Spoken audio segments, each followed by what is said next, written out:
아름다운 찬양 하나님께서 기뻐 받으실 줄로 믿습니다. 할렐루야. 오늘도 하나님 주시는 말씀의 은혜가 우리 사랑하는 성도들의 심령 가운데 주님의 은혜로 가득하기를 간절히 축복합니다. 여러분, 목회자인 저에게 한 주간 설교를 준비하는 것은 중요한 사역입니다. 사실은 굉장히 힘든 과정입니다. 한 주일에만 설교 2편, 그리고 수요 기도회 1편, 새벽 기도회나 기타 설교를 포함시키지 않더라도 1년이면 150편 이상을 준비해야 되는 그런 긴 그리고 힘든 그런 과정을 매 주일마다 경험하고 있습니다. 그래서 저는 목회를 하면서 새벽 기도 때마다 하나님께 묻습니다. 늘 하나님, 이번 주일에는 우리 사랑하는 성도들에게 어떤 말씀을 전해야겠습니까? 하나님께서 전할 말씀을 저에게 주십시오라고 저는 늘 기도합니다. 그럴 때 하나님은 저에게 감동을 주십니다. 우리 더사랑교회에 꼭 필요한 말씀을 주십니다. 마치 기도하는 저에게 속삭이는 것처럼 주제를 먼저 주시고 또 본문을 생각나게 하시고 그 내용의 전체적인 부분들을 다 저에게 알려주셔서 저는 기도를 잠시 멈추고 기록을 해두곤 합니다.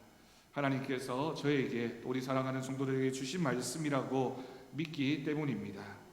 신비롭게도 새벽에 말씀을 주시는 하나님을 저는 늘 경험하고 있고 그렇게 목회를 해가고 있으며 앞으로도 하나님께서 우리 사랑하는 성도들에게 그런 말씀을 통하여 은혜를 주실 줄로 믿습니다. 지난 주간에는 제가 새벽에 하나님께서 우리의 친구가 되어 주신다라고 하는 것이 얼마나 큰 은혜인지를 말씀을 묵상했습니다. 그러면서 오늘 말씀을 통해서 하나님이 왜 어떤 모습으로 우리에게 친구가 되어 주시는지, 우리가 어떻게 감히 하나님을 친구라고 부를 수 있는지, 그리고 그 친구라는 의미가 무엇인지 우리가 말씀을 통해 함께 묵상할 수 있기를 바랍니다. 그럼 먼저 이사야서 41장 8절 말씀입니다. 나의 종 너 이스라엘아, 내가 택한 야곱아, 나의 벗 아브라함의 자손아 라고 하는 말씀이 기록되어져 있습니다. 이 말씀을 현대인의 성경에서는 이렇게 번역하고 있습니다. 내 종 이스라엘 사람들아, 너희는 내가 택한 백성이며 내 친구 아브라함의 후손들이다. 여러분, 이 말씀을 보면 하나님께서 아브라함을 가리켜서 나의 친구라고 표현하셨습니다. 여러분, 이 말씀이 신약 성경에도 있습니다. 야고보서 2장 23절 말씀을 보면 성경에 이른바 아브라함이 하나님을 믿으니 이것을 의로 여기셨다는 말씀이 이루어졌고 그는 하나님의 벗이라 칭함을 받았다라고 기록합니다. 현대인의 성경에서 이 말씀을 또 이렇게 번역하고 있습니다. 아브라함이 하나님을 믿었으므로 하나님은 이 믿음 때문에 그를 의롭게 여기셨다는 성경 말씀이 이루어졌고 그는 하나님의 친구로 불려졌습니다. 아멘. 여러분, 이 말씀, 이 두 말씀을 한번 생각해 보십시오. 도대체 하나님은 왜 아브라함의 친구가 되어 주셨을까요? 이 말씀은 공통적으로 하나님께서 아브라함의 친구가 되어 주셨다라고 기록하고 있습니다. 그런데 이 말씀이 중요한 것은 하나님께서 아브라함의 친구가 되어 주셨다라는 이 말씀은 오늘 우리에게도 과연 하나님께서 친구가 되어 주실까요? 하나님이 우리의 친구가 되어 주십니까? 우리가 세상을 살며 좋은 사람을 만나는 것을 큰 복이라고 생각하고 은혜라고 고백하게 됩니다. 부모님들이 어린 자녀들을 키우면서 이렇게 이야기합니다. 너 좋은 친구 만나야 돼.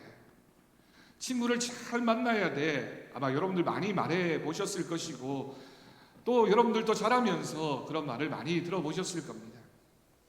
좋은 친구를 만나는 것이 어떤 뜻일까요? 그런데 여러분, 사실 친구만 그런 것이 아닙니다. 남자도 여자를 잘 만나야 되고요, 여자도 남자를 잘 만나야지만 행복한 가정을 만들어갈 수 있습니다.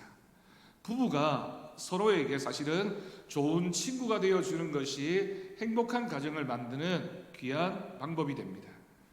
스승과 제자도 잘 만나야 합니다. 그럼 우리가 학교를 다니면서 그 오랜 기간 동안 얼마나 많은 선생님들을 만났습니까? 초등학교 1학년 때부터 어떤 분들은 고등학교 졸업할 때까지, 대학을 졸업할 때까지, 또는 대학원 과정을 하면서 많은 선생님들을 만났습니다. 그 중에는 본받고 싶은 분이 있는가 하면 그렇지 않은 분들도 있습니다. 우리에게 좋은 영향을 준 분들을 가리켜서 우리는 스승이라고 부르게 되고, 우리의 마음속에 잊지 않고 그분이 나에게 좋은 가르침을 주었다, 내가 그분을 통해서 좋은 배움의 과정을 가졌다라고 생각하게 됩니다. 직장에서도 좋은 상사와 동료를 만나야 하고요, 요즘에는 이렇게 아래 직원들도 잘 만나야 된다라고 이야기합니다. 군대에서도 좋은 사람들을 만나야 행복한 군대 생활을 할 수 있습니다. 우리가 아들들을 군대에 보내면서 하나님 좋은 사람 만나게 해주십시오 라고 기도하는 이유도 좋은 사람을 만나야지만 그 모든 생활들이 원만하게 풀려지기 때문입니다. 목회자들도 그렇습니다. 부교육자 시절에 만났던, 저에게도 많은 담임 목사님들이 계시지만 좋은 영향, 깊은 영향, 영적인 스승의 모습을 보여준 그런 목사님이 계신가 하면 저렇게는 안 되겠다, 반면교사 삼아야 되겠다라고 생각하는 분들도 있었습니다. 그런데 여러분, 사람만 그런 것이 아니라 교회와 목회자의 관계도 마찬가지입니다. 교회도 성도도 좋은 목회자를 만나야 합니다. 그래야지만 행복한 신앙생활을 할 수 있습니다. 그런데 반대도 마찬가지입니다. 목회자도 좋은 교회를, 좋은 성도를 만나야지만 행복한 목회를 할 수 있습니다. 여러분, 그런데 이 말들을 다 생각해 보면 이 모든 말들에는 전제 조건이 있습니다. 그것은 바로 서로가 서로에게 좋은 관계를 맺을 수 있는 사람, 서로가 서로에게 좋은 사람이 되어야지만 사실은 좋은 관계가 맺어진다라고 하는 것이죠. 우리가 살아가는 이 세상에서는 일방적인 관계란 없기 때문입니다. 서로에게 좋은 관계여야지만 그 사람도 나에게 좋은 사람으로 대하게 됩니다. 내가 그 사람에게 좋은 마음을 품고 좋은 말을 하고 좋은 행동을 보여주어야지만 그 사람도 나에게 그런 사람이 되어서 나에게 좋은 모습을 보여주게 되는 것이죠. 그래서 우리 속담에도 가는 말이 고와야 오는 말이 곱다라고 하는 말이 있습니다. 내가 함부로 그 사람을 대하는데, 함부로 말을 하는데 상대방이 나에게 좋은 말을 할 것이라고, 잘 대해줄 것이라고 생각하는 것은 사실 욕심이고 착각입니다. 여러분, 그런데 그렇지 않은 관계도 물론 있습니다. 그 말씀은 조금 있다가 우리가 함께 생각해 보려고 합니다. 그런데 여러분, 우리가 읽고 있는 이 성경에서 가장 좋은 인간관계, 가장 좋은 친구 관계를 말할 때 떠올리는 두 사람이 있습니다. 그 사람이 바로 다윗과 요나단의 관계입니다. 근데 저는 이 다윗과 요나단이라고 하는 표현이 잘못되었다고 생각합니다. 정확하게 표현한다면 요나단과 다윗이라고 표현하는 것이 더 옳다고 생각합니다. 그 이유를 지금부터 설명해 드리겠습니다. 몇 군데 말씀을 살펴보겠습니다. 먼저 요나단이 다윗을 처음 만났던 장면, 그 장면에서 요나단이 어떤 마음을 품었는지를 기록하고 있는 말씀인데, 오늘 본문 말씀 1절입니다. 다윗이 사울에게 말하기를 마침에 요나단의 마음이 다윗의 마음과 하나가 되어 요나단이 그를 자기 생명같이 사랑했다라고 기록합니다. 요나단이 먼저 다윗을 바라보았고 다윗의 마음과 하나가 되어서 그를 나의 생명처럼 생각했다라고 하는 뜻입니다. 사무엘상 19장 1절 말씀을 보면 또 이런 말씀이 있습니다. 사울이 그의 아들 요나단과 그의 모든 신하에게 다윗을 죽이라 말하였더니 사울의 아들 요나단이 다윗을 심히 좋아했다라고 기록합니다. 여러분, 사실은 이 장면부터 이제 불행이 시작되어지는 서두인데요, 그의 아버지 사울왕이 다윗을 시기하고 질투해서 모든 사람들에게, 신하들에게 다윗을 죽이라고 명령하는 그 순간에도 요나단의 마음에는 다윗을 심히, 오늘 표현을 보면 심히 좋아하는 마음으로 그를 친구로 여전히 생각하고 있었다라고 기록합니다. 그 다음 장인 사무엘상 20장 4절 말씀을 보면 또한 이런 말씀이 있습니다. 요나단이 다윗에게 이르되 너의 마음의 소원이 무엇이든지 내가 너를 위하여 그것을 이루리라. 지금 이 상황은 자신의 아버지가 다윗을 죽이려고 쫓아다니고 애를 쓰고 있는 상황인데, 요나단은 그 마음을 알면서도 다윗에게 너의 소원이 무엇이든지 나에게 말하면 내가 그것을 들어주겠다라고 요나단이 고백하고 있습니다. 사무엘상 20장 17절 말씀입니다. 다윗에 대한 요나단의 사랑이 그를 다시 맹세하게 하였으니 이는 자기 생명을 사랑함같이 그를 사랑함이었더라. 처음 만났던 그 순간부터 지금 이렇게 상황이 안 좋고 모든 상황이 친구 관계를 방해하고 있는 그런 상황임에도 불구하고 여전히 요나단은 다윗을 자신의 생명같이 여기고 사랑했다라고 기록하고 있습니다. 사무엘상 20장 42절 말씀입니다. 요나단이 다윗에게 이르되 평안히 가라. 우리 두 사람이 여호와의 이름으로 맹세하여 이르기를 여호와께서 영원히 나와 너 사이에 계시고 내 자손과 내 자손 사이에 계시리라 하였느니라 하니 다윗은 일어나 떠나고 요나단은 성읍으로 돌아갔다라고 기록합니다. 여러분, 이 장면은 사실은 굉장히 슬픈 장면입니다. 이제 그 사울왕의 방해 그리고 그 모든 정치적인 상황 때문에 요나단과 다윗 사이가 갈라져야 하는 그런 상황입니다. 정말 마지막 이별의 순간이라고 할 수 있습니다. 그런데 그 순간에도 요나단이 맹세하기를 우리 사이만이 아니라 우리 후손에게도 우리의 자손들에게도 이 맹세는 지켜질 것이며 나는 끝까지 너를 지키고 보호해 줄 것이다.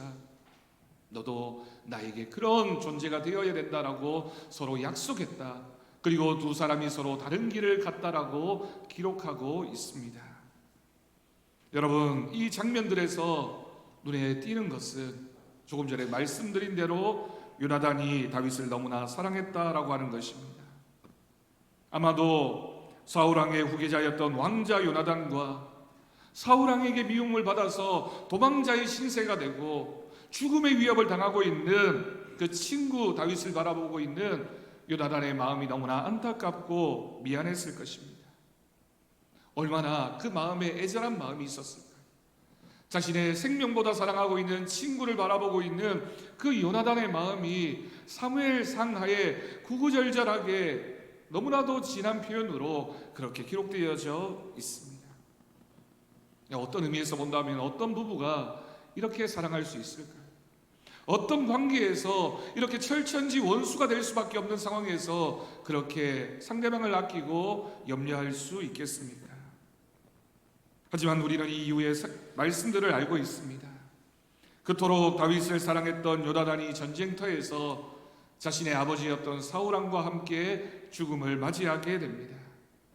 이제 그 친구 관계는 끊어지게 되고 혼자 남은 다윗의 마음을 성경에서 이렇게 표현하고 있습니다. 사무엘하 1장 17절 말씀입니다. 다윗이 이 슬픈 노래로 사울과 그의 아들 요나단을 조상했다라고 기록합니다. 여러분, 이 말씀에는 무수한 시편을 지었던 다윗의 그 시인으로서의 면모가 드러나고 있는데, 그 슬픈 마음, 그 애절한 마음을 요나단을 그리워하면서 시를 지어서 자신이 얼마나 요나단의 사랑을 받았고 귀한 친구 관계였는지를 시를 통해서 기록했다라고 하는 말씀입니다. 그런데 사무엘하 9장 7절 말씀을 보면 더 놀라운 말씀이 기록되어져 있습니다. 다윗이 그에게 이르되, 여기서 그는 사울왕의 손자이며 요나단의 아들이었던 무비보셋을 가리키는 말입니다. 무비보셋은 사울왕과 요나단이 죽는 그 순간에 어린 시절에 도망을 치다가 떨어져서 다리가 부러지게 되고 장애를 입게 된 그런 장애인의 모습이었습니다. 다윗이 무비보셋에게 이르되 무서워하지 말라. 내가 반드시 내 아버지 요나단으로 말미암아 내게 은총을 베풀리라. 내가 내 할아버지 사울의 모든 밭을 다 내게 도로 주겠고 또 너는 항상 내 상에서 떡을 먹을지니라.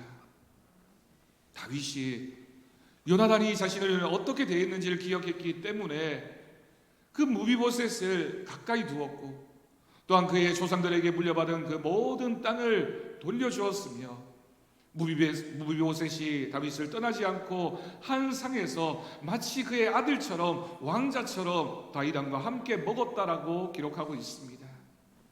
이어지는 사무엘하 21장 7절 말씀을 보면 또한 이렇게 기록합니다. 다윗과 사울의 아들 요나단 사이에 서로 여호와를 두고 맹세한 것이 있으므로 왕이 사울의 손자 요나단의 아들 무비보셋은 아꼈다라고 하는 말씀입니다. 여러분, 이 관계가 어떤 관계입니까? 하나님을 사이에 두고 하나님 앞에서 맹세한 관계였기 때문에 두 사람이 그 관계가 아름다웠고 다윗은 무비보셋을 지켜주었습니다. 여러분, 사실 우리는 알고 있습니다. 조선 500년 역사에서 얼마나 많은 살육의 역사가 있었습니까? 아버지와 아들이 서로 권력을 차지하기 위해서 싸우기도 하고, 형제가 서로 죽이기도 하고, 때로는 삼촌이 조카를 죽이는 일도 벌어졌던 것이 권력이라고 하는 것이, 권세라고 하는 것의 무서움입니다.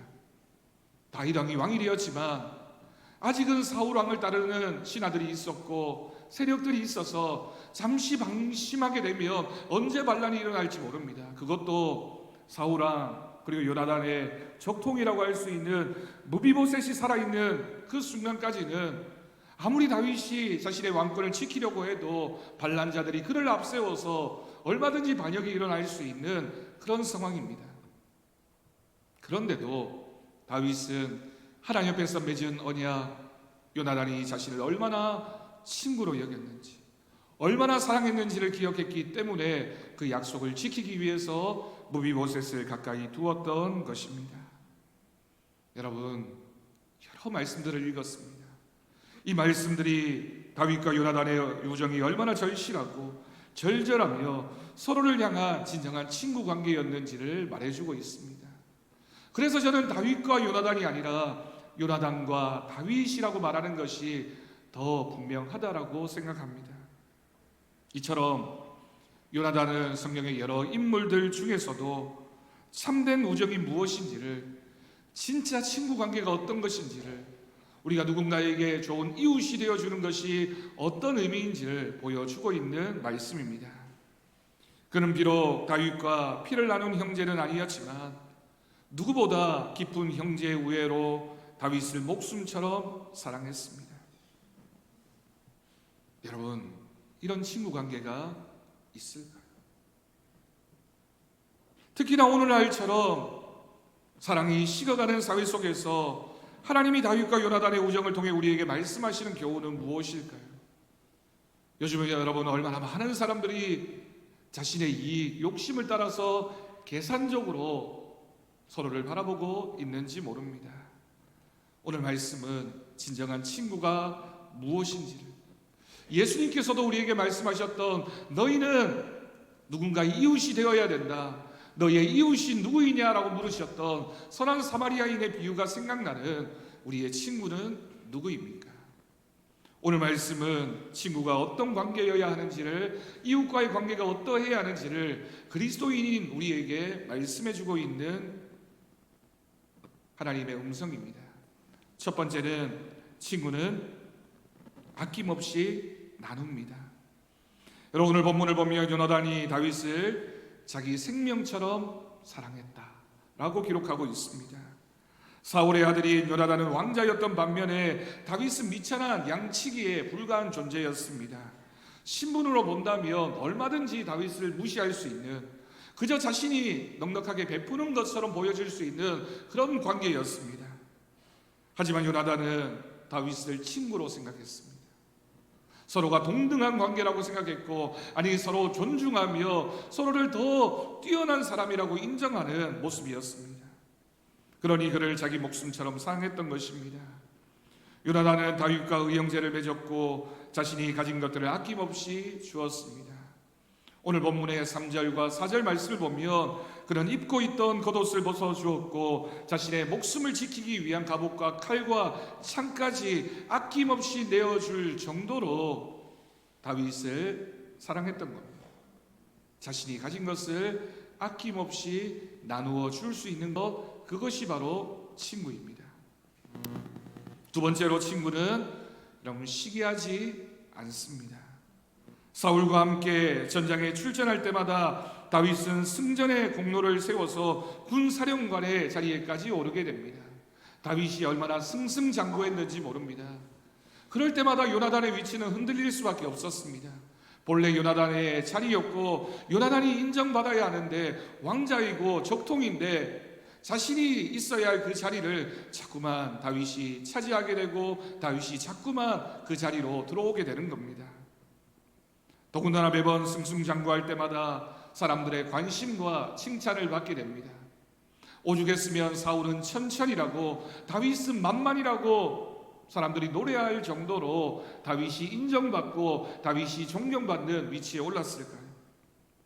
하지만 요나단은 그런 다윗의 모습을 보면서 시기심을 느끼기는커녕 성경 말씀을 보면 자신의 왕위까지도 왕의 자리가 다윗에게 더 마땅한 자리라고 양보할 정도로 다윗을 인정해 주었던 요나단입니다. 요나단의 우정은 어떤 경우에도 다윗을 시기하지 않는 것으로 나타났습니다. 여러분, 성경의 여러 사례를 통해 보듯이 대부분의 사람들에게 시기심은 의식하지 못하는 사이에 자꾸만 찾아옵니다. 형제들 사이에서도 마찬가지입니다. 가인은 아벨과 한 부모 밑에서 어린 시절부터 함께 자란 형제 시간이었지만 시기하는 마음이 생겨서 시기심에 사로잡혀서 그의 동생을 죽이게 됩니다. 인류 최초의 살인사건인 가인의 이야기는 이 시기하는 마음이 얼마나 무서운 마음인지를 우리에게 보여주고 있습니다. 시기하는 마음이 사람 인간관계 속에 들어오게 되면 그 관계를 파괴할 뿐만이 아니라 서로를 죽이게 되는, 아벨은 육신의 생명을 잃어버리게 되지만 가인은 하나님으로부터 쫓겨나게 되는 그런 영적인 죽음을 맞이하게 되는 그 결과를 시기하는 마음 때문에 일어나게 된 것입니다. 여러분, 에서와 야곱의 경우도 마찬가지입니다. 야곱의 그 질투하는 마음, 내가 형의 것을 차지해야 되겠다라는 그 마음이 불행한 결과를 가져다 주었는지를 우리는 너무나 잘 알고 있습니다. 신약 성경의 사랑장으로 불리는 고린도전서 13장에서 사랑을 여러 가지로 표현하면서 사랑은 시기하지 않는 것이다 라고 말하고 있습니다. 사랑은 시기하지 않는 것입니다. 여러분, 그렇다면 시기하지 않는 참된 사랑을 품기 위해서는 우리가 어떻게 해야 할까요? 우리를 위해 피 흘리신 예수님의 사랑을 우리가 먼저 깊이 경험해야 됩니다. 우리가 먼저 우리를 사랑하신 예수님의 사랑을 우리의 마음속에 가득 가지고 있어야지만 그 가득한 사랑의 마음을 가진 사람은 시기하지 않을 수 있습니다. 우리는 이미 그리스도의 십자가를 통해서 참된 사랑을 받은 사람들입니다. 우리가 그 사랑의 깊이와 넓이를 헤아릴수록 넉넉한 사랑의 사람으로 빚어질 수 있고 예수 그리스도의 한량없는 사랑으로 우리에게 시각각 생겨나게 되는 시기심을 온전히 극복할 수 있게 되는 것입니다. 그러므로 시기하지 않으려고 노력하기보다는 내 안에 예수 그리스도의 사랑이 가득해질 수 있도록 우리는 더 기도하고 더 그 사랑을 우리의 마음속에 새겨야 할 것입니다. 여러분, 오늘 말씀에서 요나단이 하찮은 양치기였던 다윗에게 보여준 이러한 우정은 예수님께서 우리에게 보여주신 사랑의 예표라고 할 수 있습니다.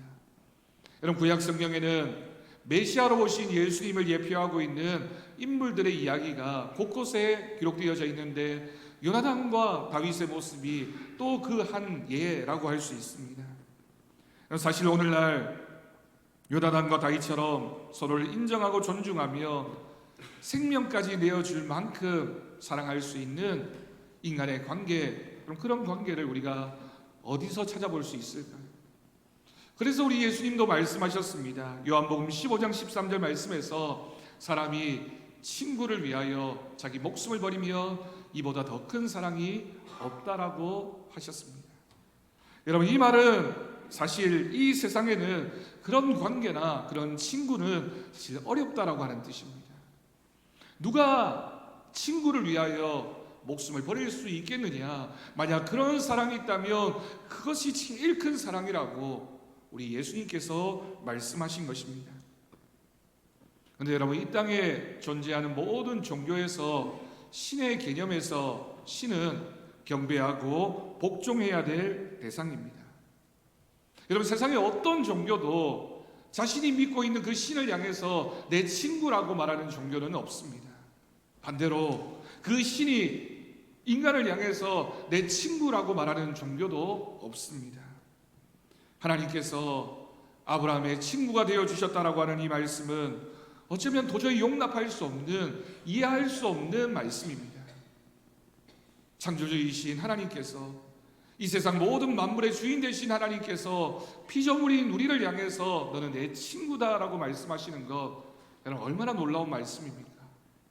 더군다나 그의 아들 독생하신 예수 그리스도가 우리를 사랑하셔서, 친구인 우리를 사랑하셔서 십자가를 지고 돌아가셨다라고 하는 사실, 그렇게 그 사랑을 증명해 보여주셨다라고 하는 사실이 우리에게 얼마나 큰 은혜가 되는 사건인지 모릅니다.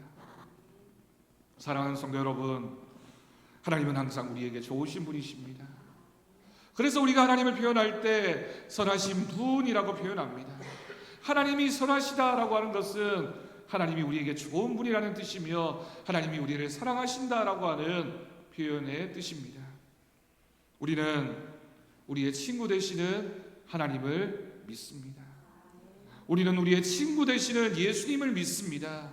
성령 하나님이 우리의 마음의 중심에 오셔서 우리를 돌보아 주시고 우리를 감동케 하시고 우리와 상담해 주시고 우리의 치료자가 되어 주시고 우리의 이야기를 들어주시는 분이시다, 성령님이 그런 분이시다라고 하는 것은 하나님께서 우리의 친구라는 사실을 분명히 보여주고 있는 말씀입니다. 예수님은 사랑을 받을 만한 아무런 자격이나 조건이 없는 우리를 사랑해 주셨습니다. 오죽했으면 바리새인들이 예수님을 표현하면서 예수 당신은 죄인들의 친구다라고 얘기할 정도였겠습니다. 예수님께서도 친히 말씀하셨습니다. 나는 창기와 세례를 위해서 죄인들을 구원하기 위해서 이 땅에 왔다. 내 친구는 바로 이런 죄인들이다 라고 우리 예수님께서 말씀하신 겁니다. 그래서 여러분, 우리와 같은 죄인들이 주님의 용서를 받게 되었고 이 자리에 나와서 예배하는 사람이 되었고 우리가 하나님을 향해서 아버지라고 부르는 사람, 하나님의 자녀가 되는 은혜를 잊게 된 것, 그 주님께서 우리를 친구 삼아 주셨기 때문입니다. 여러분, 이것이 바로 가장 큰 사랑입니다.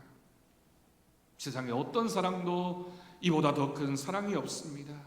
친구가 친구를 위하여 자기 생명을 내어놓는 그 사랑, 예수님께서 죄인인 우리를 위하여 내어주신 그 생명의 사랑, 그것이 바로 가장 큰 사랑임을 믿습니다. 더군다나 더 놀라운 것은 그 사랑 때문에 우리가 이제는 하나님의 친구 정도가 아니라 하나님의 자녀가 된 줄로 믿습니다.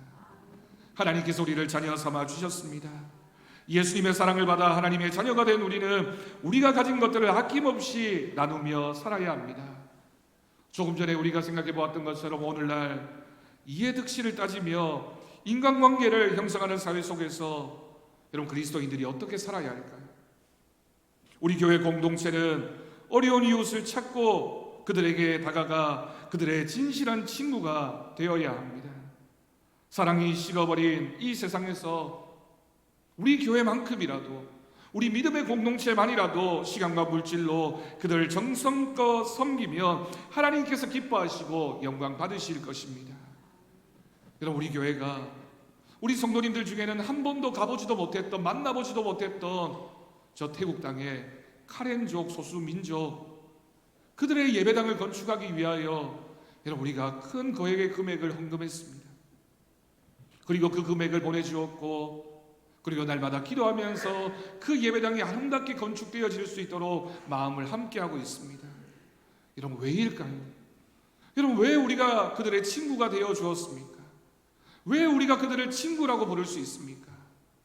우리가 주님 안에서 한 자녀이며 한 가족이며 우리는 서로에게 친구가 되어 주어야 할 책임과 의무가 있는 사람들이기 때문입니다. 우리가 멀리 있는 그들을 위하여 우리의 사랑을 실천했다며 여러분, 이 공동체 안에서 우리가 서로 만나는 사람들과의 관계에서 우리가 서로를 바라보면서 서로에게 친구가 되어주는 것이 마땅합니다. 여러분, 우리 옆에 앉아서 예배드리고 있는 우리 사랑하는 성도들 바라보면서 여러분, 나이의 유무를 떠나서 성별의 차이를 떠나서 신분이나 계층이나 어떤 모습을 다 떠나서도 우리는 주님 안에서 친구이며 한 형제이며 한 자매임을 믿습니다. 요나단과 다윗의 우정은 수천 년이 지난 지금까지도 아름다운 인간관계가 어떠한 것인지, 어떤 사람이 친구인지를 우리에게 보여주고 있습니다. 그들이 자기의 이익보다 친구의 안정과 평안을 진심으로 위했기 때문입니다. 우리 주님이 물으셨습니다. 강도 만나 죽어가고 있던 사마리아, 그 강도 만나 죽어가고 있던 그 사람에게 제사장도 지나가고 레위인도 지나갔지만 사마리아 사람, 그 사람이 지나가면서 강도 만난 사람을 돌보아 주게 됩니다. 그래서 우리는 그 이야기, 그 비유의 제목에다가 선한 사마리아인의 비유라고 이름을 붙였습니다. 선하다라고 하는 것은 사실 죄인인 인간에게 붙여줄 수 있는 그런 이름이 아닙니다. 하나님께만 우리가 선하신 분이라고 표현할 수 있는데, 선한 사마리아인이라고 말할 수 있는 것은 그가 예수의 마음, 하나님의 사랑을 그의 마음속에 가지고 있는 사람이었기 때문입니다. 여러분, 인간이 어떻게 선해질 수 있습니까? 우리가 어떻게 선한 그리스도인이 될 수 있습니까? 우리가 그리스도인으로서 어떻게 선한 영향력을 미치며 살아가는 사람이 될 수 있습니까? 그것은 우리 안에 예수 그리스도의 사랑이 있을 때, 우리 안에 우리 주변의 이웃들을 바라보면서 내 친구라고 내 생명처럼 여기는 그런 사랑하는 마음이 우리 안에 있을 때, 주님께서 우리를 향하여 너는 선한 사람이다, 너는 선한 이웃이다 라고 우리에게 말씀해 주실 것입니다. 너의 친구가 누구이냐라고 묻기 전에 너는 그 사람의 친구가 되어 주어라 라고 우리 주님께서 말씀하셨습니다. 여러분, 우리 더 사랑합시다. 내가 먼저 사랑해야 합니다. 너무 따지지 말고, 저 사람이 나에게 이만큼 해주었으니까 내가 저 사람에게 이 정도 해주어야지. 마치 우리가 결혼식이나 장례식에서 부조금 보면서 저 사람이 얼마나 나한테 부조했지, 나도 그 정도만 부조해야지. 여러분, 그런 마음 하나님이 우리에게 원하시는 마음이 아닙니다. 저 사람이 나에게 아무것도 해준 것 없지만, 아니 오히려 나에게 피해주고 내 마음 아프게 하고 나에게 상처와 고통을 주었지만 그래도 나는 예수 믿는 사람이니까, 그래도 나는 하나님의 마음을 가진 선한 사람이어야 하니까 사랑할 수 있는 우리 더사랑교회 성도들이 되기를 간절히 바랍니다. 예수님의 사랑을 전하는 사람, 예수님의 사랑을 보여주는 사람이 바로 우리입니다.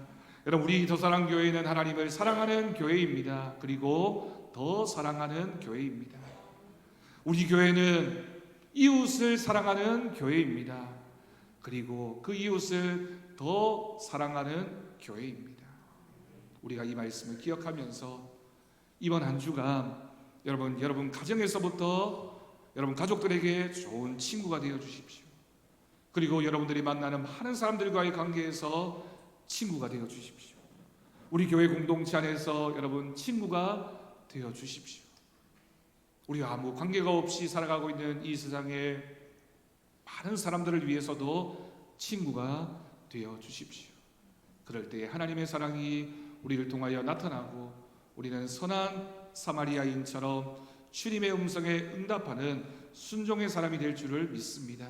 그 믿음으로 살아가는 우리 사랑하는 성도들 되기를 주님의 이름으로 간절히 축원합니다. 기도하겠습니다. 하나님 아버지, 감사합니다. 하나님께서 우리의 친구가 되어주신 것처럼 하나님, 우리도 친구가 되게 하여 주옵소서. 우리에게 친구가 누구입니까? 하나님, 우리가 친구가 되어지기를 원합니다. 기도하게 하시고 결단하게 하시며 실천하는 믿음이 이번 한 주간 우리들의 삶이 되게 하여 주옵소서. 감사드리옵고 예수님의 이름으로 기도드립니다. 아멘. 감사 찬송 86